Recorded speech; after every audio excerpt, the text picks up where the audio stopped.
என்ன இருந்தாலும் திட்டம் போட்டு செயல்படுத்தப்படுகிற ஒரு சூழலை உருவாக்குவதற்காக முடிவெடுப்பது என்று வரும்போது ஆட்சி பல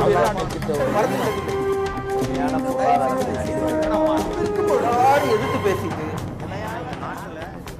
நேர்பட பேசி நிகழ்ச்சிக்கு நேயர்கள் அனைவரையும் அன்புடன் வரவேற்கிறோம். கோவாவில் வரும் 20ஆம் தேதி தொடங்கும் சர்வதேச இந்திய திரைப்பட விழாவில் சூப்பர் ஸ்டார் என்று அழைக்கப்படும் நடிகர் ரஜினிகாந்திற்கு முதன்முறையாக வழங்கப்படும் இந்திய சினிமாவின் சிறந்த பிரபலம் என்ற விருது வழங்கப்படுகிறது. குழந்தை முதல் பெரியவர் வரை ரசிகர் பட்டாளம், நடிப்பு தகுதி என பல்வேறு காரணங்களுக்காக நடிகர் ரஜினிகாந்திற்கு விருது வழங்கப்படுவதில் எந்தவித சர்ச்சையும் இல்லை. ஆனால் அவருக்கு அரசியல் துண்டில்கள் வீசப்பட்டு வரும் நிலையில் விருது வழங்கப்படுவதுதான் சர்ச்சைகளை எழுப்பியிருக்கிறது. மனம் தளராமல் ரஜினியை ஈர்ப்பதற்காக பாரதிய ஜனதாவின் மற்றொரு முயற்சியாகிறது. சினிமா பிரபலங்களை அரசியலுக்கு பயன்படுத்தும் முயற்சி தமிழகத்தில் தொடர்கிறதா? திறமைக்கு விருதா அல்லது அரசியலுக்கு வர வேண்டும் என்பதற்காக விருதா? இது குறித்தெல்லாம் நேர்பட பேசுவதற்காக எழுத்தாளர் திரு மனுஷபுத்திரன், வாசன் ஆதரவாளராக இருக்கும் முனைவர் பாட்ஷா மற்றும் திரைப்பட இயக்குனர் முரளி அப்பாஸ், பாரதிய ஜனதா கட்சியை சேர்ந்த டால்பின் ஸ்ரீதர் ஆகியோர் நம்மிடையே வந்திருக்கின்றனர். இனி அவர்களை வரவேற்று எங்கள் சார்பில் வரவேற்று நேர்பட பேசுவோம். வணக்கம் சார். வணக்கம். டால்பின் ஸ்ரீதர், உங்ககிட்ட இருந்து ஆரம்பிக்க. ரஜினிகாந்துக்கு இந்த விருது வழங்கப்பட்டிருக்கிறது, தேர்ந்தெடுக்கப்பட்டிருக்கிறார். இதற்கான பின்னணி என்ன? திடீரென்று அவர் இந்த விருது வழங்கப்படுவதற்கான காரணம் என்ன? எத்தனையோ பிரபலங்கள் இருக்கும் பொழுது முதல் விருது அவரை நீங்கள் ஈர்ப்பதற்காக முயற்சிகள் எல்லாம் நடைபெற்றதாக செய்திகள் வந்து கொண்டே இருக்கின்றன. இந்த சூழ்நிலையில் ரஜினிகாந்திற்கு இந்த விருது வழங்கப்படுவது எதற்காக?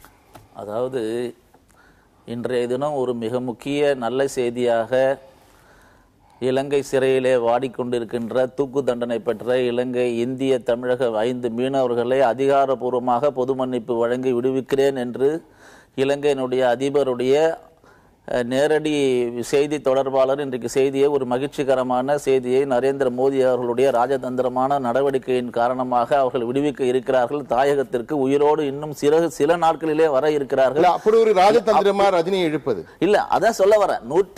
அதாவது தூக்கு தண்டனை விதிக்கப்பட்டு 10-15 நாட்களுக்குள்ளாகவே பாரதம் திரும்ப இருக்கின்ற ஒரு நல்ல முடிவை, நல்ல முயற்சி எடுத்த மத்திய அரசு, அதையெல்லாம் விட ரஜினிகாந்த் அவர்களுக்கு விருது வழங்கியது ஒரு முக்கியமான பிரச்சனை என்று நீங்கள் எடுத்து விவாதிக்கிறேன் என்று சொன்னாலே நீங்க ரஜினிகாந்த் அவர்களுக்கு நீங்களாகவே ஒரு முக்கியத்துவம் இருக்கிறது என்பது உணர்ந்துதான் இந்த விவாதத்தை நம்ம துவக்கி இருக்கிறோம். ரஜினிகாந்த் முக்கியமான நபர் தான், அதில் மாற்றுக்கிறது. அதுல தெரிந்து விட்டது.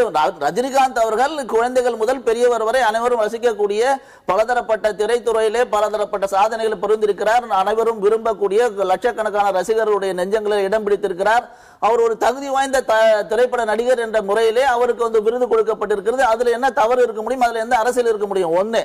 ரெண்டாவது, இது ஒரு 100 ஆண்டு காலம் இந்திய சினிமா துறை ஆரம்பித்ததற்கான ஒரு துவக்கமாக இந்த கடந்த ஆண்டு கூட இந்த விருது துவங்கப்பட்டது. கடந்த ஆண்டு தான் முதல்ல துவக்கப்பட்டது. இது 2வது ஆண்டாக கொடுக்கப்பட்டிருக்கிறது. இதற்காக ஒரு குழு அமைக்கப்பட்டிருக்கிறது.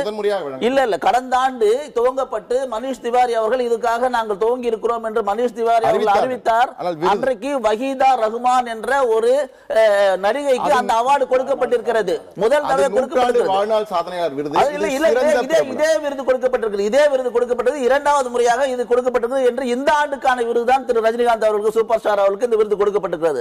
ஆகையினால இதுல எந்த உள்ளர்த்தமும் கிடையாது. ஒரு நடிகர் அவருடைய கலை சேவை, அவருடைய திரைத்துறையில் அவருடைய சாதனைகளை பாராட்டி இதை கொடுத்திருக்கிறோம். இதற்கும் எந்த அரசியலுக்கும் முடிச்சு போட வேண்டிய அவசியம் இல்லை. ஒண்ணு. உங்கள் முதல் பதிவை செய்து விட்டீர்கள். மீண்டும் வாய்ப்பு கொடுக்கிறேன். முனைவர் பாட்ஷா, உங்களுடைய முதல் பதிவு.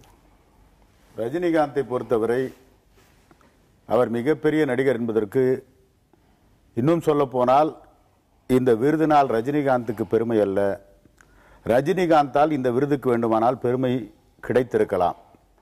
ஆனால் இன்றைக்கு பாரதிய ஜனதா கட்சியை பொறுத்தவரை நரேந்திர மோடியின் செல்வாக்கால் தான் இந்த தேசத்தை பாரதிய ஜனதா மகத்தான வெற்றியை ஈட்டி ஆட்சி அமைத்திருக்கிறது என்று சொல்லிக் கொண்டிருக்கின்றவர்கள், அவர்கள் நரேந்திர மோடியினுடைய பிரபலத்தை விட திரைப்பட நடிகருடைய பிரபலம் தங்களுக்கு தேவை என்பதிலே கண்ணும் கருத்துமாக செயல்பட்டு கொண்டிருக்கிறார்கள். ஏதோ தமிழ்நாட்டிலே மட்டும் அல்ல, இங்கே ஏதோ ரஜினிகாந்த் அவர்கள் வீட்டிலே கொலு வைத்தார்கள். அவருடைய மனைவி இவருடைய கட்சியினுடைய மாநில தலைவரை அழைத்தார். கோலுக்கு பெண்களை அழைப்பது வாடிக்கை. அந்த அடிப்படையிலே போய் இவர் கோலுவை பார்த்து விட்டு வந்து, ரஜினிகாந்த் தேசபக்தியும் தெய்வ பக்தியும் மிக்க தலைவர், அவர் பாரதிய ஜனதாவுக்கு வந்தால் நாங்கள் வரவேற்க தயார் என்று வரவேற்பு கொடுத்து அறைகோல் விடுத்து அழைத்தார். உடனே இவர்கள் கட்சிக்குள்ளேயே இன்னொரு தலைவர் சுப்பிரமணிய சாமி அவர் என்ன சொன்னார் என்று சொன்னால், பாரதிய ஜனதாவை தமிழ்நாட்டில் கட்சியை வளர்ப்பதை விடுத்து ரஜினிகாந்த் வருவதனால் பாரதிய ஜனதா வளரப்போவதில்லை, எனவே தமிழிசை சவுந்தரராஜன் தேவையில்லாத வேலைகளை செய்கிறார் என்று அவர் ஒரு அறிக்கை விட்டார். இவர்கள் இப்படி செய்த உடனே எங்கள் காங்கிரஸ் கட்சியிலிருந்து சிதம்பரம் தன்னுடைய மகனை அங்கே அனுப்புகிறார். எழுத்து என்ற ஒரு அமைப்பை துவக்க இருக்கிறோம், அந்த விழாவிற்கு அழைப்புதல் கொடுப்பதற்காக கார்த்திக் சிதம்பரம் போய் பார்க்கிறார். பார்த்து விட்டு வந்து அவரை பொறுத்தவரை அவர் பாரதிய ஜனதாவுக்கும் வருவதாக இல்லை, காங்கிரஸையும் ஆதரிப்பதாக இல்லை, அவர் ஒருவேளை அரசியலுக்கு வருவதாக இருந்தால் அவரே தனி கட்சி தொடங்குவார் என்ற ஒரு கருத்தை வெளிப்படுத்தி விட்டு சென்று விட்டார். ஆக இவர்களை பொறுத்தவரை அகில இந்திய அளவிலே பார்ப்பீர்களே, ஆனால் தூய்மை இந்தியா என்ற ஒரு திட்டத்தை உருவாக்குகின்ற போது அதிலேயும் நடிகர்களை தான் அழைக்கிறார்கள், ஷாருக் கான், அமீர் கான், கமல்ஹாசன் என. ஆக அந்த பகுதியில் அவர்கள். இங்கே தமிழ்நாட்டை பொறுத்தவரை இந்த விருதின் கொடுப்பதன் மூலமாக ரஜினிகாந்த் தங்களை ஆதரிப்பாரோ அல்லது தங்களுக்கு ஆதரவான ஒரு நிலைப்பாட்டுக்கு வருவாரோ என்ற எண்ண ஓட்டத்தின் அடிப்படையில் தான் இவர்கள் இந்த விருதை வழங்கி இருக்கிறார்கள் என்பது என்னுடைய கருத்தாகும். நிச்சயமா உங்கள் முதல் பதிவை நீங்க செஞ்சிருக்கீங்க. இருந்தாலும் உங்கள் கட்சி தலைவராக தற்போது இருக்கும் ஜி.கே. வாசன் கூட ரஜினிகாந்த் கட்சியில் சேர்ந்தால் வரவேற்க தயார் என்ற ஒரு இயற்கையும் கொடுத்திருக்கிறார். உங்களுக்கு வாய்ப்பு தரேன். முரளி அப்பாஸ், உங்களுடைய முதல் பதிவு. திரைப்படத்துள்ள இருக்க என்னை பொறுத்த வரைக்கும் இந்த விருது சூப்பர் ஸ்டார் ரஜினிகாந்த் அவர் கொடுத்தது மிக மகிழ்ச்சியான விஷயம். இது நான் சிறப்பு என்னன்னா, இந்த விருது எந்த நோக்கத்தில் கொடுக்கப்பட்டதுன்னு பின்னாடி பேச போகிறோம், அது என்னங்கிறத பேசுவோம். ஆனால் அந்த விருதுக்கு ஒரு முழு தகுதிங்கிறதுல எந்த மாற்று கருத்தும் கிடையாது. இந்திய திரைப்பட உலகத்தில் பாலிவுட், கோலிவுட், அது மாதிரி நம்ம தமிழ் சினிமா இருக்கு. இந்த தென்னிந்திய சினிமாக்களுக்கு வட இந்திய சினிமாவுக்கு ஒரு சின்ன வித்தியாசம் இருக்கு. வட இந்திய சினிமா ஏக இந்தியா சினிமா மாதிரியும், தென்னிந்திய சினிமா பிராந்திய சினிமா மாதிரியும் மதிக்கப்படும். எந்த மத்திய அரசு விழாக்கள்லையும் நாம் போகிற நம்ம தென்னிந்திய கலைஞர்கள் பெரிதாக மதிக்கப்படுறதில்லை. ஒரு தடவை சிரஞ்சீவி கூட கோபிச்சுக்கிட்டே வந்துட்டார், நம்ம இந்தியா இல்லையா அப்படின்னு. அப்படிப்பட்ட சூழ்நிலையில் முதலாக கொடுக்குற ஒரு விருதை அதை நம்ம தமிழ் சினிமாவை சேர்ந்த ரஜினிகாந்த் அவர்கள் கொடுக்குறாங்கிறது நமக்கு ஒரு பெருமையான விஷயம். ஆனால் அவங்க தூக்கி கொடுத்தா நான் ஒத்துக்க மாட்டேன். ஏன்னா இது வரைக்கும் ஒரு எம்ஜிஆர், சிவாஜி இருந்த காலத்தில் கூட அசோக் குமார், திலீப் குமார் தான் இந்திய அளவில் பேசப்பட்டாங்க. இவ்வளவு பிராந்திய நடிகர்களாக தான் கருதப்பட்டாங்க. என்டிஆர் கூட அப்படி தான் கருதப்பட்டாங்க. ஆனால் ரஜினிகாந்த் மட்டும்தான் இந்தியா முழுக்க தெரிந்த ஒரு நடிகரானார். ஒரு தமிழ் இந்த பிராந்திய மொழி சினிமாவிலிருந்து வந்தாலும் இந்தியா முழுவதும் தாக்கத்தை உருவாக்கினார். அண்மையில் வந்த ஒரு ஷாருக்கான் படத்தில் கூட இவருடைய ரசிகர் அவர் நடிக்கிற மாதிரி இருந்தது. அந்த அளவு தாக்கத்து பண்ண உண்மையிலேயே பிரபலம், இந்த ஆண்டின் மிகச்சிறந்த பிரபலம் என்று சொல்லக்கூடிய 100% சதவீதி உள்ள ஒரு நடிகருக்கு இந்த விருது கொடுக்கும் பொழுது இப்படி ஒரு விவாதம் கிளம்புவது துரதிருஷ்டவசமானது. ஏன்னா ஒரு இந்திய அரசாங்கம் நடத்துகின்ற நூற்றாண்டு விழாவில், 45 சர்வதேச திரைப்பட விழாவில் இந்த நடிகர் இந்த விருதை வாங்குறதுக்கு போகிற ரஜினிகாந்த் அவர்கள் ஒரு பெருமிதத்தோட, ஒரு சந்தோஷத்தோட போக விடாமல் அவரை குற்ற உணர்ச்சியோடையும் குறுகுறுப்போடையும் கூச்சத்தோடையும் நான் அனுப்புகிறோம்னு வருத்தப்படுறேன். உங்கள் முதல் பதிவு மனுஷபுத்திரன். நான் இது ரஜினிக்கு இதுக்கு தகுதி இருக்கா இல்லையாங்கிற டிபேட்டுக்குள்ள எல்லாம் நான் போக விரும்பலை. அது விருதை கொடுப்பவர்கள், விருதை பெற்றுக்கொள்கிறவர்கள் சம்பந்தப்பட்ட அது ஒரு விஷயம். அது ஆனால் இவர் பேசினதுலேருந்தே தொடர்ச்சியாக நான் ஒரு விஷயம் சொல்ல விரும்புகிறேன். அதாவது இந்தியாவினுடைய மிகப்பெரிய விருதுகள் என்று சொல்லப்பட்ட, அது பல்வேறு சினிமாவாக இருக்கலாம், இலக்கியமாக இருக்கலாம், தேசிய அளவில் வழங்கப்படக்கூடிய பல விருதுகளை பொறுத்த வரைக்கும் தென்னிந்தியா, அதிலும் தமிழகம் என்பது மிக கடுமையாக அன்றும் புறக்கணிக்கப்பட்டிருக்கிறது, இன்றும் புறக்கணிக்கப்பட்டிருக்கிறது. நீங்கள் ஒரு பத்மஸ்ரீயோ பத்மபூஷனோ வரும்போதெல்லாம் நாம் யோசிக்க முடியாது. ஒரு ஞானபீட விருதெல்லாம் வருகிற போதெல்லாம் தமிழில் இவ்வளவு மகத்தான கலைஞர்கள் இருந்தும் கூட ஒரு டெல்லி லாபி என்பது ஏன் எப்பொழுதும் வட இந்தியாவை சார்ந்ததாக இருக்கிறது. அதுவும் சினிமா சம்பந்தமான விருதுகளை பொறுத்த வரைக்கும் மிக கடுமையாக தென்னிந்தியா, தமிழகம் புறக்கணிப்பிற்கு ஆளாகி இருக்கிறது. அதில் எந்த சந்தேகமும் இல்லை. அப்படி இருக்கும்போது பொதுவாக இந்த விருதுகள் சில 2 அடிப்படைகளில் தான் கொடுப்பார்கள். ஒன்று, வாழ்நாள் சாதனைக்காக ஒரு குறிப்பிட்ட துறையில் அவர் ஆற்றியது, இந்த துறைக்கு அவர் ஆற்றியதற்கு என்று கொடுப்பார்கள். அதற்கென்று பல தேசிய விருதுகள் ஏற்கனவே இருக்கின்றன. இன்னொன்று, ஒரு குறிப்பிட்ட படத்திலோ அல்லது குறிப்பிட்ட இந்த துறையிலோ அவர் ஒரு பர்டிகுலரா ஒரு சாதனை செய்வதற்கு கொடுப்பார்கள். ஆனால் ரஜினி இந்த 2 கேட்டகரியிலையுமே பரிசீலிக்கப்படாமல் பொதுவாக திரையுலக பிரபலம் என்கிற ஒரு அடிப்படையில் ஒரு விருது என்றால் அந்த பிரபலத்தினுடைய ஒரு வரையறை என்ன, அப்படி என்றால் அப்படி ஒரு விருதை கொடுக்க முடியுமா? உலகத்தில் எங்காவது ஒரு பிரபலமாக இருப்பதற்காக ஒரு விருதை கொடுக்கிறார்களா? அப்படி இருக்கும்போது இது ரஜினிக்காக உருவாக்கப்பட்ட ஒரு விஷயம் என்பது தெளிவாக தெரிகிறது. இதுல இன்னொரு முக்கியமா சொல்ல வேண்டிய விஷயம் என்னன்னா, தமிழகத்தை பொறுத்த வரைக்கும் பாஜகவினால் அவர்கள் வட இந்தியாவில் செய்யக்கூடிய அரசியல் எதையும் இங்கே செய்ய முடியவில்லை. அதனால் தான் அவர்கள் நடிகர்களை மையமாக வைத்து இங்கே ஒரு செல்வாக்கை உருவாக்கலாம் என்று நினைக்கிறார்கள். ஏனென்றால் திராவிட கட்சிகள் ஒரு மிகப்பெரிய அளவுக்கு இங்கு ஆதிக்கம் செலுத்தக்கூடிய இந்த இடத்தில் அவர்களுக்கு ஒரு பொலிட்டிக்கல் ஹோல்டு இங்கே கிடையாது. அப்போ ஒரு சினிமா பாப்புலாரிட்டியை இரவல் வாங்கி அதன் மூலமாக தாங்கள் காலூன்றிக் கொள்ளலாம் என்கிற ஒரு எண்ணம் தான் தொடர்ந்து ரஜினியின் பின்னால் அவர்களை செலுத்துகிறதே தவிர அதற்கான ஒவ்வொரு தூண்டிலாக அவர்கள் போட்டு பார்க்கிறார்கள். ஆனால் ரஜினியை பொறுத்த வரைக்கும் அவர் தனிப்பட்ட முறையில் மிக தெளிவான எண்ணங்கள் கொண்டவர். அவருடைய ரசிகர்கள் எவ்வளவு வற்புறுத்திய சந்தர்ப்பங்களிலும் கூட தனக்கு அரசியல் ஒத்து வருமா வராதா என்பதை பற்றிய ஒரு கேள்வியோடு தான் அவர் இருந்து கொண்டிருக்கிறார். நான் எப்பொழுதுமே ரஜினியை பற்றி சொல்லும் போது அவர் ஒரு குட்வில் உள்ள ஒருவர் என்பதை நான் பல இடங்களில் பதிவு செய்திருக்கிறேன். அவர் என்ன நினைக்கிறார்னா, சில சந்தர்ப்பங்களில் தன்னுடைய அரசியல் அபிப்பிராயங்களை வெளிப்படையாக சொல்லி இருக்கிறார். ஆனால் தானே அதை போய் மாற்ற முடியும் என்கிற ஒரு மனநிலை அவருக்கு இல்லை. அவர் எப்போதும் தன்னை ஒரு நடிகனாக வரையறுத்துக் கொள்வதில் மட்டும்தான் அவருடைய முழுமையான ஒரு போக்கஸ் இருந்திருக்கிறது. அந்த வகையில் இது இவர்களுடைய அரசியல் பலவீனத்தை ஒட்டிய ஒரு விஷயம்தான். கடந்த காலத்தில் பல விஷயங்களை செய்தார்கள், அவருடைய தொடர்ச்சியாக இதையும் செய்கிறார்கள், அவ்வளவுதான். டால்பின் ஸ்ரீதர் மிக தெளிவாக சொல்லியிருக்கிறார். அதாவது ரஜினிக்காகவே இந்த விருது உருவாக்கப்பட்டிருக்கிறதோ என்ற ஒரு கேள்வி. அதுதான் தவறான தகவல். போன தடவை மனிஷ் திவாரி இதனுடைய IFB மினிஸ்டரா இருந்தவர் தெளிவா சொல்லியிருக்காரு, இந்த ஆண்டு போன வருடத்துல முதலாக இந்த மாதிரி ஒரு விருது பிரபலமானவர்களுக்கான ஒரு விருதாக முதலாக ஒரு பெண்மணியாக வஹீதா ரஹ்மான் அவர்களுக்கு நாங்கள் வழங்குகிறோம் என்று மனிஷ் திவாரி அந்த துறையினுடைய அமைச்சர் போன வருடம் தான் இதை துவக்கி வைத்திருக்கிறார். ஆகையினால இது ரஜினிகாந்த் அவர்களுக்காக உருவாக்கப்பட்ட ஒரு விருது என்பது அடிப்படை வாதம், பொய்யான ஒரு விஷயம், உண்மைக்கு சுற்றம் சம்பந்தமில்லாத ஒரு விஷயம் ஒண்ணு.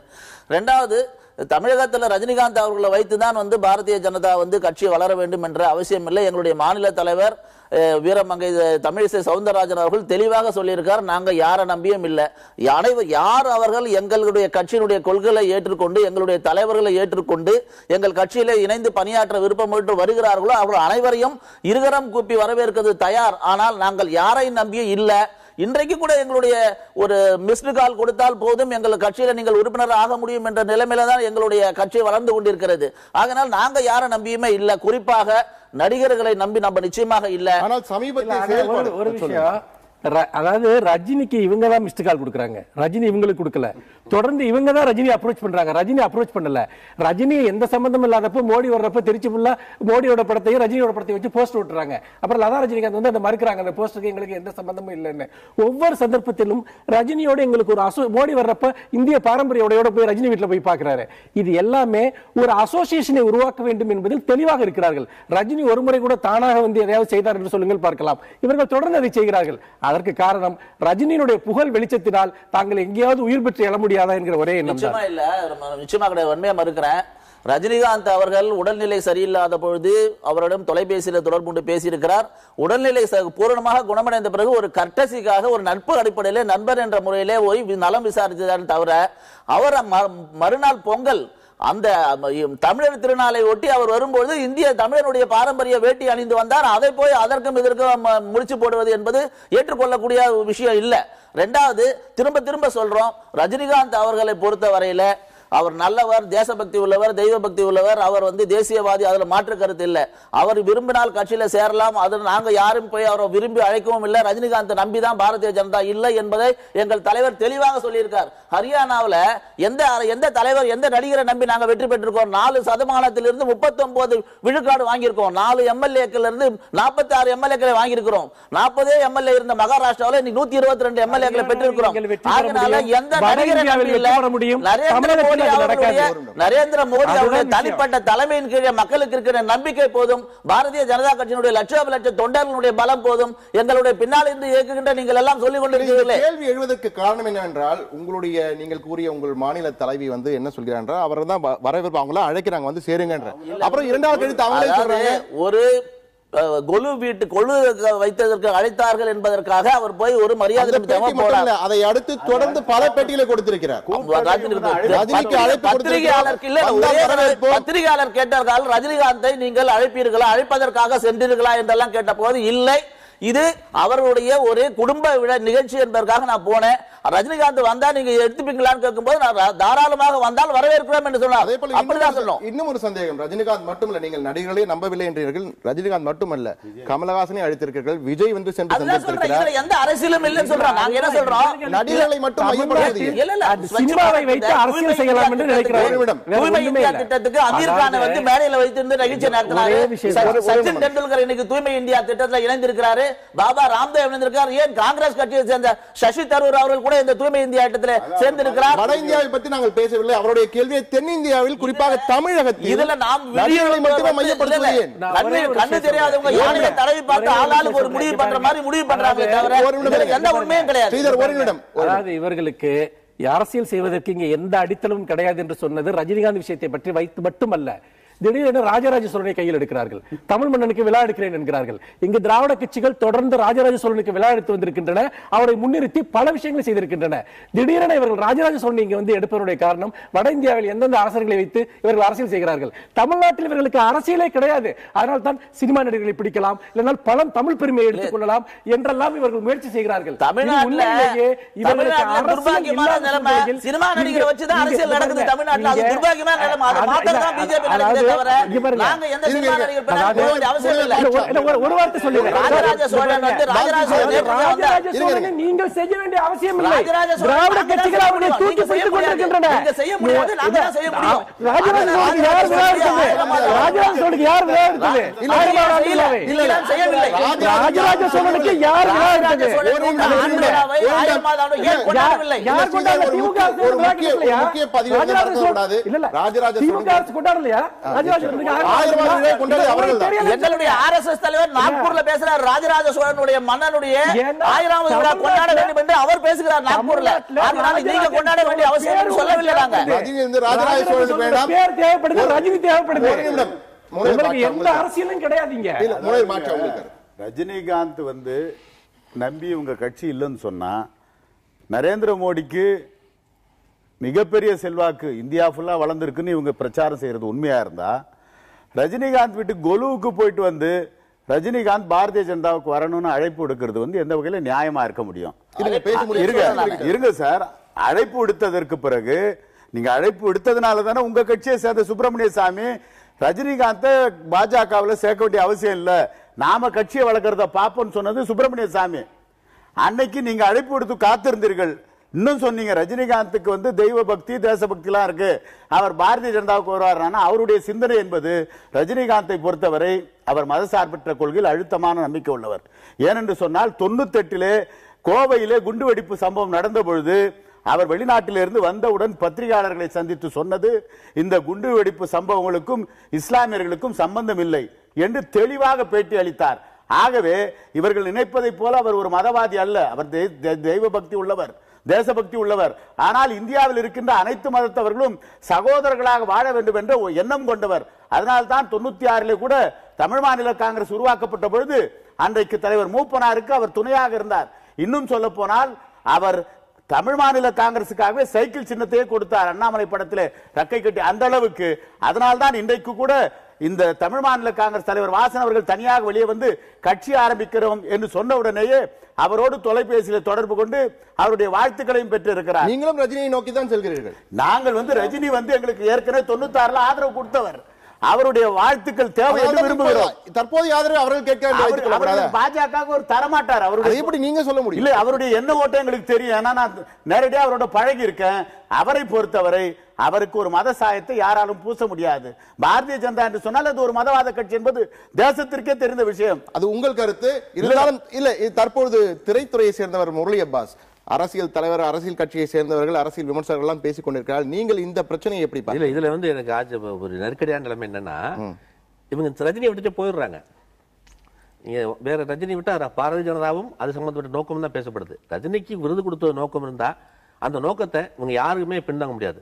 அந்த நம்பகத்தன்மை எந்த அரசியல் தகுதிக்கு பிரச்சனையே இல்ல, அதை எல்லாரும் எந்த அரசியல் கட்சியும் அந்த நம்பகத்தன்மைக்கான கட்சியில கிடையாது. 1972 எம்ஜிஆருக்கு பாரத் பட்டம் கொடுத்தாங்க, சிறந்த நடிகருக்கான பட்டம். அப்ப எம்ஜிஆர் வெளியேறும் பொழுது நாங்கள் வாங்கி கொடுத்தோம்னு திராவிட முன்னேற்ற கழகத்துல சொன்னாங்க. நீங்க வாங்கி கொடுத்த பட்டம் எனக்கு தேவையில்லைன்னு அனுப்பி வச்சுட்டார். திரும்ப மத்திய அரசு இருந்து இல்லை இல்லை இது உங்கள் தகுதிக்காக கொடுக்கப்பட்டதான், யார் சிபாரிசு கொடுக்கணும் திரும்ப அனுப்புனாங்க. இப்படி பட்ட விருதுகள் மீது நோக்கம் கற்பிப்பதும் விருதுகள் சிபாரிசில் வாங்குவதும் காலகாலமா நடந்துகிட்டே இருந்திருக்கு. 40 வருஷம் 50 வருஷத்துக்கு அப்புறம் திரும்ப அது நடந்துட்டு தான் இருக்கு. இதுல வந்து இவங்க யாருக்கிட்ட நம்பகத்தன்மை இல்லை. எனக்கு ஒரு சந்தேகம், நீங்கள் வந்து ரஜினி மிகப்பெரிய பிரபலம், நீங்க எல்லாருமே ஒப்புக்கொண்டீர்கள், அனைவராலும் அறியப்பட்டது. ஆனால் வந்து திடீரென இவர்தான் இன்றைய இந்த ஆண்டின் பிரபலம் இவர்தான் என்பது போல ஒரு விருது கொடுப்பது என்பது அவருக்கு இழுக்கு ஏற்படுத்துவதில் ஆகிவிடாதா?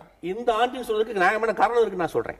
என்ன காரணம் இருக்கு? இப்ப எந்த ரஜினி இப்பதான் பிரபலமானாரா? இந்த ஆண்டின் பிரபலம்னா இந்த ஆண்டு சென்சேஷன் உங்களுக்கு சரியா நீங்க புரிஞ்சுக்கணும். கொடுத்தது டெல்லியில இருந்து, இவர் கொடுக்கப்பட்டது டெல்லியில இருந்து கொடுக்கப்பட்ட விருது. சென்னையை சேர்ந்த ஒரு நடிகர், தமிழகத்தை சேர்ந்த ஒரு நடிகர் எந்திரன்கிற படத்தில் நடிக்கிறார். அந்த படத்துக்கு ரா ஒன்னு இந்தியாவின் மிகப்பெரிய நடிகர் ஷாருக் நடிச்ச ஒரு படம் வருது. அந்த படத்தை ரஜினி ஃபேன் ஆக்ட் பண்றார். எந்த அளவுக்கு வட இந்தியாவிலையும் மொத்த இந்தியா எக்ஸ்பிரஸ் இல்ல எந்திரன்லயும் ஒரு சீன் வந்து அவரை காப்பாத்திட்டு போவார். யாரு? ரஜினிகாந்த் வந்து எந்திரன் படம் வரும்போதே ஆசிய அளவிலேயே ரஜினி மிகப்பெரிய இந்திய நடிகராக பேசப்பட்டார். அப்படிப்பட்ட மனிதன் அப்படிப்பட்ட சமயத்தில் கொடுக்கப்படாத பிரபலம் இப்போது வந்து அந்த குற்றவாளி இவங்க. கொடுக்கறனா குற்றவாளி யாரு? கொடுக்காதவங்க சொல்லணும், கொடுத்தது சொல்லக்கூடாது. நான் என்ன சொல்றேன்னா மனுஷபுத்திரோட குற்றச்சாட்டை ரஜினிக்காகவே விருதை ஏற்படுத்திருக்காங்க. இந்த மனிதனுக்கு ஒரு விருது கிடைக்கிற இஷ்யூ எடுத்துக்கிறத நான் வந்து ரொம்ப ஆட்சேபிக்கிறேன். ஏன்னா நீங்க பாரதிய ஜனதா குற்றம் சொல்லலாம், காங்கிரஸ் குற்றம், இந்த குற்றச்சாட்டுக்கு ஆளாகாத கட்சி இருக்கு தமிழகத்துல இல்ல, இந்தியாவில் இல்ல. போன ஆட்சியில 2 பக்கமும் சூப்பர் ஸ்டாரும் ஆஸ்கார் நாயகன் 2 பக்கம் இருந்த படங்கள் நம்ம பார்த்திருக்கிறோம். அதாவது நடிகர்களை கைப்பற்றி கொள்வதில் ஒரு சின்ன முரண்பாடு. பேச விடுங்க சார், நீங்க உங்கள்கிட்ட நிறைய கருத்து இருக்கு, என்ன பேச விட்டுருங்க, நீங்க பேசுங்க. அதாவது இந்த மாதிரி நடிகர்களை கைப்பற்றிக்கிறதுல போட்டி, பெரிய போட்டி நடந்துட்டு இருக்கு அரசியல்ல. நடிகர்களை கைப்பற்றி பெரிய போட்டி அரசியல் இருக்குன்னு சொல்லிருக்கீங்க. தொடர்ந்து பேசுவோம் மனுஷபுத்திரன். நேர்ல ஒரு சிறிய இடைவேளைக்கு பிறகு நேர்பட பேசுகையில் சந்திப்போம். சூழலை உருவாக்குவதற்காக முடிவெடுப்பது என்று வரும்போது காட்சி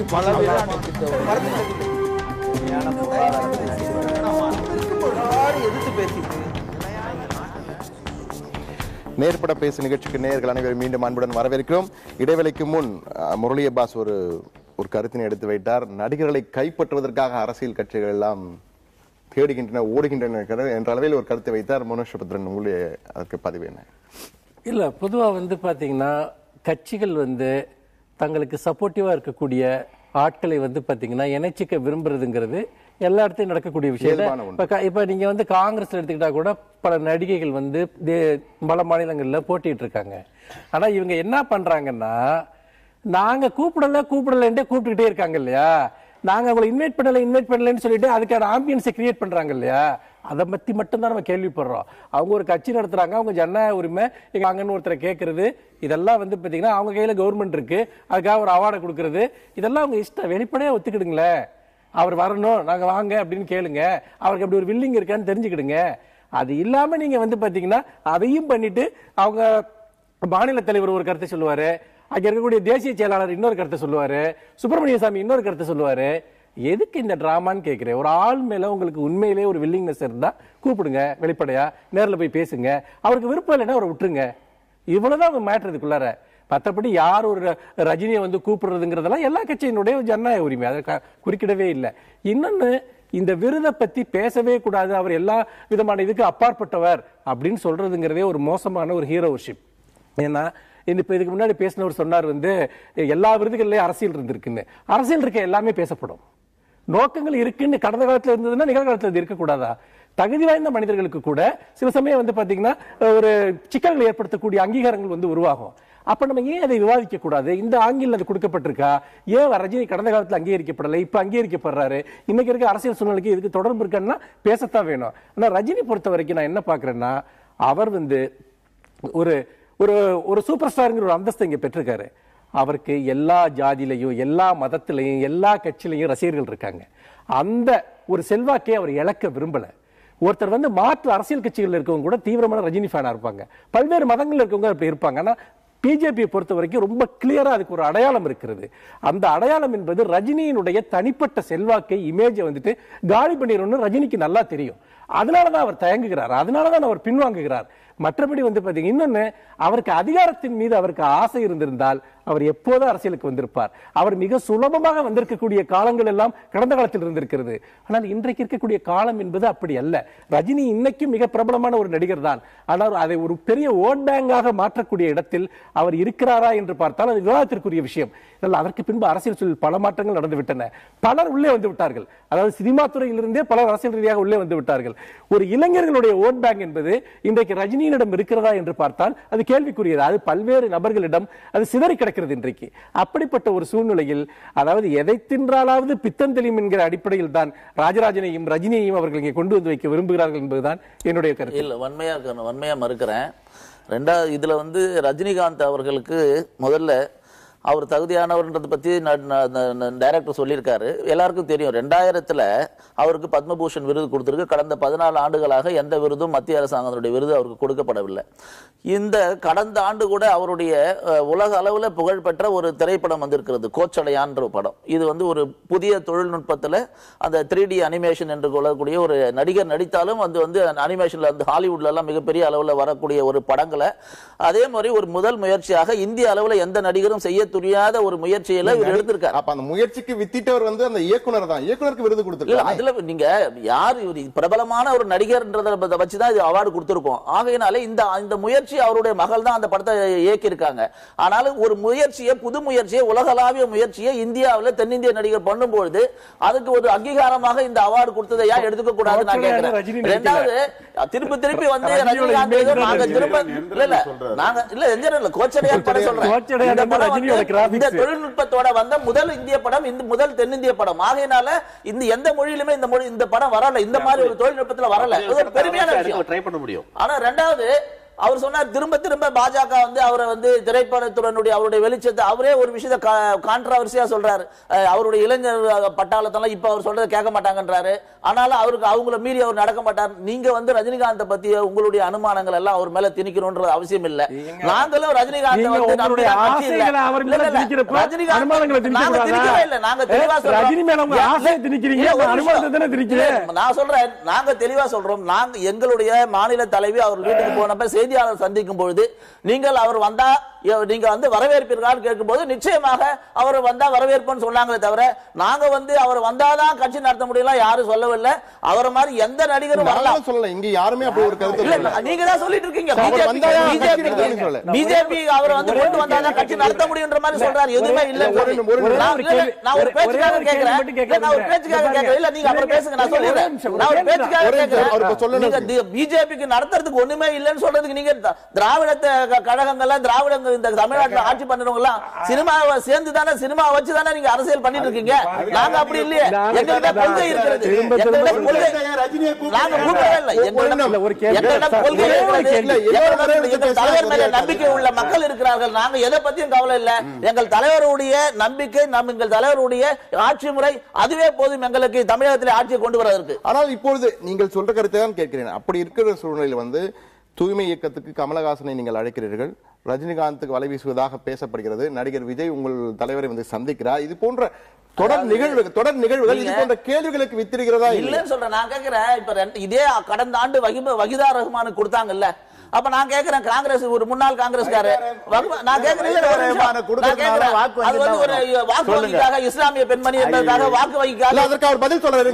அது மாதிரி நாங்க கேட்கவே இல்லை. நாங்கள் அது மாதிரி தரமற்ற பேசவில்லை என்று சொல்லுவாங்க.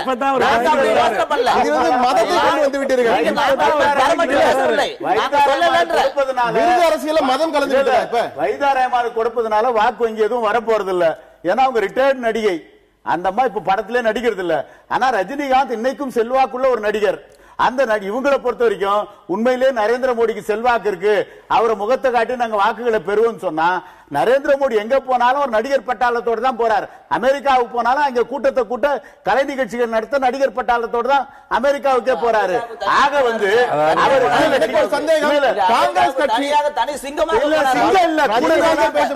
காங்கிரஸ் கட்சி சச்சின் டெண்டுல்கருக்கு ஒரு விருது கொடுத்தீங்க, பாரத ரத்னா விருது, நாட்டின் உயரிய விருது கொடுத்தீங்க. அதற்கு எந்த அடிப்படையில் கொடுத்தீங்க? அவருக்கு பலர் இருந்த பொழுதும் சச்சினுக்கு கொடுத்தது ஏன் என்ற கேள்வி அவங்க எழுப்பலாம் இல்லையா? இல்ல சச்சின் டெண்டுல்கரை பொறுத்தவரை கிரிக்கெட்டில் அவர் அசைக்க முடியாத ஒரு வீரர் என்பதை உலகமே ஏற்றுக்கொண்டது.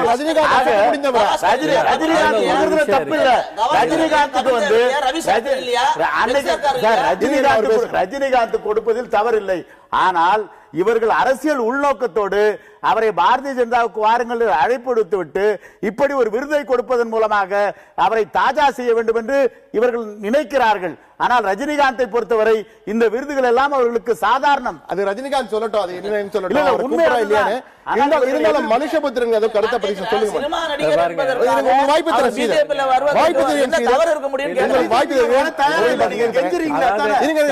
அதாவது ரஜினியை பொறுத்த வரைக்கும் அவர் கலைஞர்த்தையும் ஒரு ரிலேஷன்ஷிப்ல இருப்பாரு, ஜெயலலிதாவையும் போய் பார்ப்பாரு, மோடி வந்தா அவர்கிட்டையும் நட்புபூர்வமா இருப்பாரு, எல்லாத்திட்டையும் சம தூரத்தில் இருக்கக்கூடிய ஒரு தலைவர். என்னன்னு கேட்டீங்கன்னா பார்க்க வேண்டிய தேவை இருந்ததுன்னா அவரை பாப்பார் வந்துட்டு, அதெல்லாம் ஒண்ணுமே கிடையாது. எல்லாரு கூடவுமே அவர் வந்துட்டு ஒரே நேரத்தில் சம தூரத்தில் இருக்கக்கூடிய ஒருத்தர் தான். ஆனா பிஜேபியை சுற்றி மட்டும் இந்த ரஜினி அரசியல் ஏன் சுத்தி சுத்தி வருது? இந்த டயலாக யார் இந்த நாட்டில் உருவாக்குறா? தமிழ்நாட்டில் நல்லா யோசிச்சு பாருங்க. இப்ப திமுக சுத்தி அது நடக்குதா, அதிமுக சுத்தி அது நடக்குதா, காங்கிரஸ் சுத்தி அது நடக்குதா? அப்போ பிஜேபி வலிந்து வலிந்து இந்த டயலாக மீடியாவில் உருவாக்கிட்டே இருக்கு வந்துட்டு. ரஜினி இங்க வருவார், வரக்கூடும், எங்க கூட சேருவார், எப்படி எல்லாம் ஏன் இந்த டயலாக் அவங்க உருவாக்குறாங்க? இவங்க வந்து பாத்தீங்கன்னா அதுக்கு நாங்க காரணமே இல்லைன்னு சொன்னாங்கன்னா அதை விட ஒரு பொய் வேற எதுவுமே இருக்க முடியாது. முதல் விஷயம். இன்னொன்னு நான் என்ன கேட்கிறேன்னா, நீங்க வந்து ரஜினியினுடைய ஒரு பாப்புலாரிட்டியை பத்தி பேசுறாங்க. நீங்க டெண்டுல்கர் ரஜினிங்கிறதெல்லாம் அப்படி போற பேக்கில் வந்து நம்ம கம்பேர் பண்ணக்கூடாது.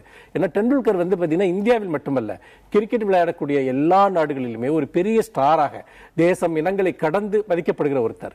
நீங்க இப்ப தேசிய அங்கீகாரம் நீங்க எடுத்துக்கிட்டீங்கன்னா ரஜினி முழுக்க முழுக்க வந்துட்டு தமிழ்நாடு சார்ந்த தென்னிந்தியா சார்ந்த ஒரு நடிகர். ஆனா இப்ப கமலஹாசன் போன்றவர்கள் எல்லாம் வடநாடுகளில் போய் படங்களில் நடித்து ஒரு எவ்வளவோ வருடங்களுக்கு முன்னால் அங்கேயே ஒரு நட்சத்திரமாக ஒளிர்ந்தவர்கள். ரஜினியும் நட்சத்திரமா நடிச்சிருக்கிறார். இல்ல அவருடைய ரீச்ங்கிறது நீங்க பாருங்க. அவர் முழுக்க முழுக்க தன்னை தென்னிந்தியாவோடு தமிழோடு பிணைத்துக் கொண்ட ஒருவர். அப்படி இருக்கிறப்ப பாப்புலாரிட்டிங்கிறத அல்லது நேஷனல் ரீதியான ஒரு அங்கீகாரம்ங்கிறத நீங்க எதன் அடிப்படையில் நிர்ணயிப்பீங்க? அப்படி பார்த்தீங்கன்னா ரஜினியை போலவே கமலம் அதற்கு தகுதியானவர் தான் நான் சொல்ல விரும்புறேன். ஆனா நீங்க ரஜினியை ஏன் சூஸ் பண்றீங்கன்னா உங்களுக்கு ஒரு பொலிட்டிக்கல் மோட்டிவேஷன் இருக்கு. இன்றைய காலகட்டத்தில் அவரை இணங்க செய்வது ஏதாவது ஒன்று உங்களுக்கு தேவைப்படுகிறது. அதற்காக தான் நீங்க இதை செய்கிறீங்க. இந்த கருத்தை நீங்க ஏற்கறீங்களா? இல்ல, நிச்சயமா இல்ல. இன்னைக்கு தமிழ் சினிமாவை மட்டுமல்ல, இந்திய சினிமாவிலேயே அதிசயம் என்பது ஒரு தமிழ் நடிகன் இந்திய முழுக்க பிரபலமா இருக்கிறது தான். அது முதல் நடிகர் ரஜினிகாந்த் தான். கமலஹாசனும் இந்தியா முழுவதும் பிரபலமான பிரபலம்ங்கிறது தாக்கத்தை ஏற்படுத்துறது, ரசிக்கப்படலாம். நல்ல நடிகர் ரஜினி என்ன தாக்கத்தை ஏற்படுத்திருக்காரு? 20 வருஷத்துக்கு முன்னாடி கிருஷ்ணன் கன்யான்னு ஒரு படம் வந்தது ஹிந்தியில. அந்த படத்துடைய ஹீரோ அனில் கபூர். அனில் கபூர் எவ்வளவு நடிகர்னு போய் உங்களுக்கு தெரியும். ஸ்லம் டாக் மில்லியன்ல கூட ஆக்ட் பண்ணிப்பார். அவர் வந்து அந்த படத்துல டூயல் ரோல், எங்க வீட்டு பிள்ளை மாதிரி ஒரு கேரக்டர், அவர் ஒரு பயந்த எங்க வீட்டு பிள்ளை எம்ஜிஆர் மாதிரி கேரக்டர். இன்னொரு கேரக்டர் தியேட்டர்ல பிளாக்ல டிக்கெட் விற்கிறவர். அவர் அந்த படத்துல ரஜினி ரசிகனா நடிச்சிருப்பார். 20 ஆண்டுகளுக்கு முன் இந்தியில் எடுக்கப்பட்ட ஒரு படத்தில் ஒரு ரஜினி ரசிகனாக அங்க இருக்கின்ற நம்பர் 1 நடிகர் நடிக்க வேண்டிய அவருக்கு அவருடைய தாக்கம் எந்த அளவுக்கு இருந்திருக்கும்? நான் வந்து உள்ளதான் சொல்றேன். இவர் மாதிரி தென்னிந்தியாவில் இருந்து, அது குறிப்பா தமிழ்நாட்டில இருந்து இந்தியா முழுக்க தாக்கத்தை ஏற்படுத்த நடிகர் கிடையாது. இந்த வருஷத்துக்கு கொடுக்கல, எந்த வருஷத்துக்கும் பிரபலமான நடிகர்னா அவர் கொடுக்கலாம். அந்த அளவுக்கு தகுதியானவர். நான் ஒரு படம் அவரோட வேலை பார்த்திருக்கேன். தளபதி படத்துல நான் அசிஸ்டன்ட் டைரக்டர். அவரோட நான் ஒர்க் பண்ற காலத்துல அவருடைய நெருங்க ஒரு அதிகமா நெருங்க வேண்டிய வாய்ப்பு. இந்த பிரச்சனை வந்து விருது வந்து தகுதியானவர் இல்லையா, அது ஒரு தனி சர்ச்சை, தனி விவாதம். ஆனால் தற்போது பாரதிய ஜனதா கட்சி முயற்சிக்கிறதா என்ற அந்த விஷயத்தை வந்து எடுத்து பேச யாருக்குமே ரைட்ஸ் கிடையாது. காலகாலமா நடக்கிற விஷயம், காலகாலமா நடக்கிற விஷயம், காலகாலமா நடக்குது. கலைமாமணின்னு ஒரு விருது இருக்கா இல்லையா? பாருங்க, கலைமாமணியை பத்தி காலகாலமா விவாதம் நடக்குது. எந்த விருது இங்க இந்தியாவுக்கு பிலிம் பேர் அவரை பத்தி நடக்குது. விவாதம் நடத்தக்கூடாது நீங்க சொல்லலாம்.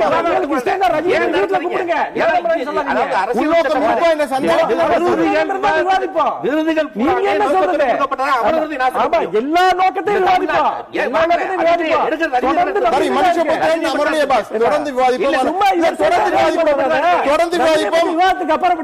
நிச்சயமா விவாதிப்போம். ஆனால் நேயர்களே, தற்போது ஒரு சிறிய இடைவேளைக்கு பிறகு மீண்டும் சந்திப்போம். நேர்பட பேசியில்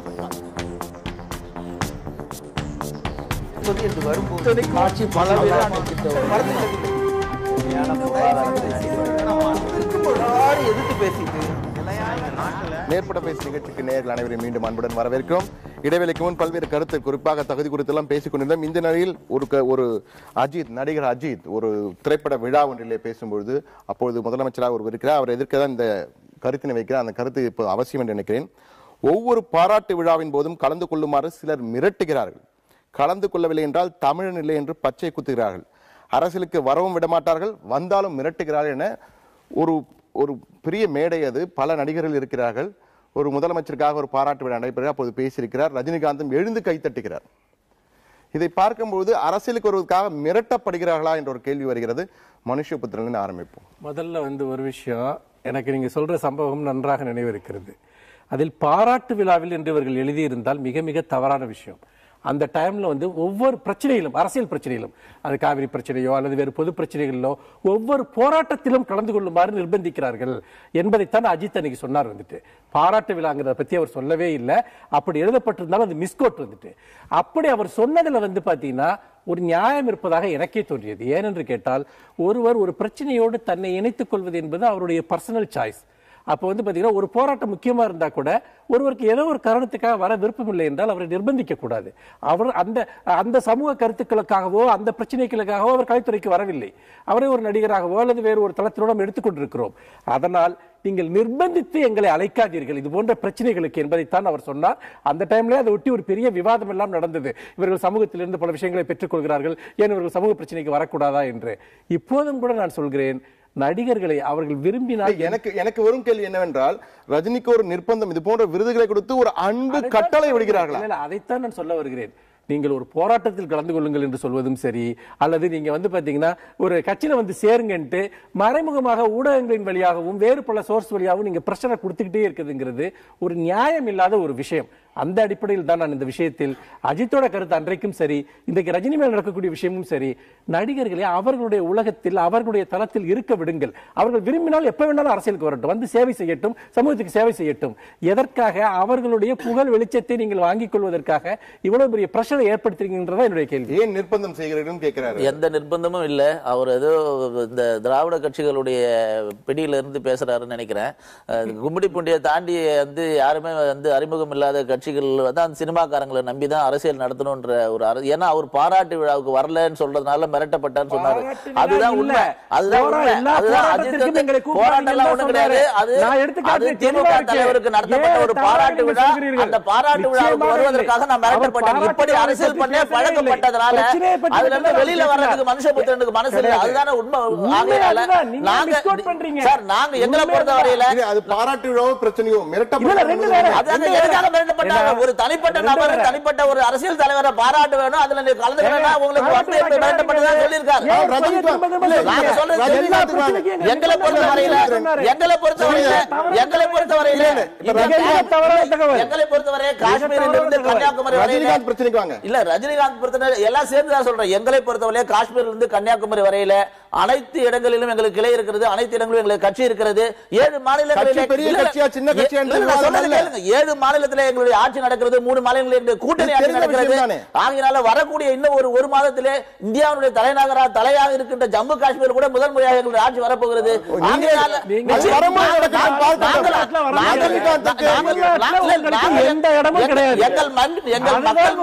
மக்கள் மேலே நம்பிக்கை வைத்திருக்கோம், தொண்டர்கள் மேலே நம்பிக்கை வைத்திருக்கோம், எங்கள் தலைவர் நரேந்திர மோடி அவர்கள் மேலே நம்பிக்கை வைத்திருக்கோம். இந்த பிரச்சனைக்கு தற்போது இது குறித்து நாங்கள் நேயர்களிடம் கேட்டிருந்தோம், ஒரு கேள்வி எழுப்பியிருந்தோம். ரஜினிகாந்திற்கு மத்திய அரசு விருது வழங்கியிருப்பது நோக்கம் என்ன என்பது, அவர்கள் என்ன தெரிவித்திருக்கிறார்கள், முடிவுகள் என்ன என்பதை தற்போது பார்ப்போம். ரஜினிகாந்திற்கு மத்திய அரசு விருது வழங்கியிருப்பதன் நோக்கம் திறமைக்காக என்று 17% பேரும், அரசியல் லாபத்திற்காக என்று 83% பேரும் வாக்களித்திருக்கிறார்கள். இந்த முடிவுகளை பார்த்து தற்போது அதற்கு அதை வைத்து பேசுவோம். முரளி அப்பாஸ், இந்த முடிவுகள் என்ன சொல்கிறது? இந்த முடிவுகள் வாக்களித்தவர்களை ஒட்டி எடுக்கப்பட்ட முடிவு. நிச்சயமா அவர் பிஜேபிக்கு சென்று விடக்கூடாது என்ற அக்கறை உள்ளவர்கள் ஆர்வத்தோடு வாக்களித்ததான் எனக்கு தெரிகிறது. அதனால்தான் அந்த உள்நோக்கம்ங்கிறது பெருசாக வரதான் நினைக்கிறேன். ஏன்னா ரஜினிகாந்துடைய உண்மையான ரசிகர்கள் இந்த விருதுக்காக பெரிதும் சந்தோஷப்படக்கூடியவர்கள் வாக்களித்திருந்தால் நிச்சயமாக இப்படி ஒரு முடிவு வர வாய்ப்பு இல்லை. திறமைக்காக வந்திருக்கும். இது எப்படி என்றால் அவர் பிஜேபி அழைத்து விடக்கூடாதே என்று கவலைப்படுவர்கள் வலையில் விழுந்து விடக்கூடாது என்ற ஆர்வம் உள்ளவர்கள் வாக்கு அதிகமா ஆர்வமா வாக்களிச்சிருக்காங்க. அதனாலதான் அவங்க 82%. இல்லாவிட்டால் அவர் கொடுத்தது தகுதியானதா என்றுதான் நிறைய வாக்களிக்கும் என்னுடைய கருத்து. என்னை பொறுத்தவரை ரஜினிகாந்தனுடைய தகுதிக்கு இந்த விருது சாதாரணமான விருது என்கின்ற காரணத்தால் திறமைக்காக இந்த விருது கொடுக்கப்பட்டதாக வாக்களிக்கவில்லை. ஏனென்று சொன்னால் இதை விட பெரிய விருதுக்கே தகுதியானவர் ரஜினிகாந்த். ஆனால் இன்றைக்கு இந்த விருதை கொடுப்பதன் மூலமாக பாரதிய ஜனதா வலை விரித்து அவரை இழுப்பதற்கான முயற்சியிலே அரசியல் உள்நோக்கத்தோடு செயல்பட்டிருக்கிறது என்பதைத்தான் பொதுமக்கள் தங்களுடைய கருத்தாக சொல்லி இருக்கிறார்கள். பொதுமக்களுடைய கருத்துக்களை ஏற்றுக்கொள்ளக்கூடியவர், அதை ஆமோதிக்கக்கூடியவர் சூப்பர் ஸ்டார் ரஜினிகாந்த். எனவே பொதுமக்களுடைய கருத்தின் அடிப்படையில் நிச்சயமாக எந்த காலகட்டத்திலும் அவர் பாரதிய ஜனதாவுக்கு ஆதரவாக வரமாட்டார் என்பதுதான் உங்களுக்கு பயம் போல இருக்கிறது. எங்களுக்கு ஒன்றும் பயம் இல்லை. மனுஷபத்திரம் உங்கள் நிறைவு கருத்து. மக்கள் விரும்பினால் அரசியலுக்கு வருவேன் என்று சொன்னார். மக்கள் பிஜேபிக்கு அவர் போக விரும்பவில்லை என்பதை இந்த முடிவின் மூலம் தெரிவிக்கிறார்கள். பிஜேபி ரஜினியை வைத்து அரசியல் செய்து இங்கு வளரலாம் என்று நினைத்தால் பகல் கனவு. அந்த கனவு இன்றைக்கு மட்டுமல்ல என்றைக்கும் நிறைவேறாது. அவர்களுக்கு இங்கே மக்களுடைய மனதில் இடம்பெற வேண்டும் என்றால் ஒரு நியாயமான நேர்மையான மதவெறி இல்லாத ஒரு அரசியலை தமிழ்நாட்டில் செய்யட்டும். அப்படி செய்யாத வரைக்கும் இது போன்ற இரவல் வெளிச்சங்களை தருவதற்கு ரஜினி மட்டுமல்ல தமிழ்நாட்டின் மதிப்பிற்குரிய எந்த மனிதர்களும் பிஜேபிக்கு வரமாட்டார்கள் என்பதுதான் உண்மை. உங்கள் நிறைவு. அதாவது ரஜினிகாந்த் அவர்களை நம்பி எல்லாம் பிஜேபி இல்ல. ரஜினிகாந்தை விட மக்கள் பிரச்சனைகளை சந்திப்பதற்கு தைரியமான எங்களுடைய தலைவர் இருக்கிறார், தொண்டர்கள் இருக்காரு. ஒரு கோடி முடிவுகளை நான் இப்படி நினைச்சுக்கிறேன், நான் இப்படி எடுத்துக்கொள்கிறேன். அரசியலுக்கு அவர் வர வேண்டும், அரசியலுக்கு அவர் வந்தால்தான் அதிகபட்சமாக அவர் சேவை பண்ண முடியும் என்று கூட அதிகமான மக்கள் அரசியலுக்கு அவர் வர வேண்டும் என்ற அந்த அபிப்பிராயத்தை கூட போட்டு இருக்கலாம். ஆகையினால அப்படி நான் எடுத்துக்கிறேன். அவருக்கு எடுத்துக்கிறது உரிமை இருக்கும்போது நான் எடுத்துக்கிறது எனக்கு உரிமை இருக்கிறது. நான் ஒரே விஷயம் தெளிவா சொல்றேன், ரஜினிகாந்தோ எந்த திரைப்படமோ எந்த பிரபலமோ அவர்களை வைத்துதான் நாங்கள் அரசியல் பயண வேண்டிய அவசியம் இல்லை. எங்களுக்கு இல்ல. எங்களுக்கு மக்கள் மேல நம்பிக்கை இருக்கிறது. எங்களுடைய தலைவர் இன்றைக்கு ஒரு கோஷம் வைத்திருக்கார், முன்மொழிந்திருக்கார். ஒரு கோடி உறுப்பினர்களை சேர்க்க போறோம். அது இலக்கு. மோடியினுடைய ஆட்சியை தமிழகத்திலும் கொண்டு வருவோம் 2016. அதுதான் எங்களுடைய இலக்கு என்று இன்றைக்கு எங்களுடைய தலைவர் என்று சூழல் வைத்திருக்கிறார். ஆகையினால நாங்கள் மக்களை நம்பி இருக்கிறோம். எங்களுடைய நம்பிக்கை நட்சத்திரம் நாட்டினுடைய வளர்ச்சி நாயகன் நரேந்திர மோடி அவர்களை நம்பி இருக்கிறோம். ஆகையினால நாங்கள் எதை பற்றியும் கவலைப்படவில்லை. ஆனால் சினிமாக்காரர் ஒரு பிரபலமானவர் என்பது ஒரே காரணத்துக்காக அவர் அரசியல் வருவதற்கு அவர் இங்கு வரக்கூடாது, அவர் அங்க போயிடக்கூடாது, இந்த மதவாதி வரக்கூடாது என்று யார் மதவாதி என்பதை இவர்கள் யாரும் முடிவு பண்ண வேண்டிய அவசியம் இல்லை. அது ரஜினிகாந்த் அவர்கள் முடிவு செய்வார், மக்கள் முடிவு பண்ணுவார்கள் என்று நான் தெரிவித்துக் கொள்கிறேன். ரஜினிகாந்தும் மக்களும் முடிவு செய்தார்கள். எங்கள் அரங்கத்திற்கு வந்து உங்கள் கருத்துக்களை பதிவு செய்தமைக்காக நால்வருக்கும் நன்றிகளை தெரிவித்துக் கொள்கிறோம். நேயர்களே, மீண்டும் ஒரு நேர்பட செய்தியில் சந்திப்போம். வணக்கம்.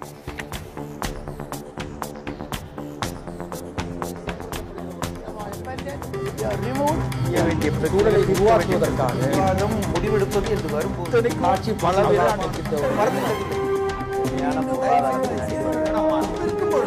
எதிர்த்து பேசிட்டு மக்கள் தங்களுடைய பங்களிப்பை அளிக்க வேண்டும்.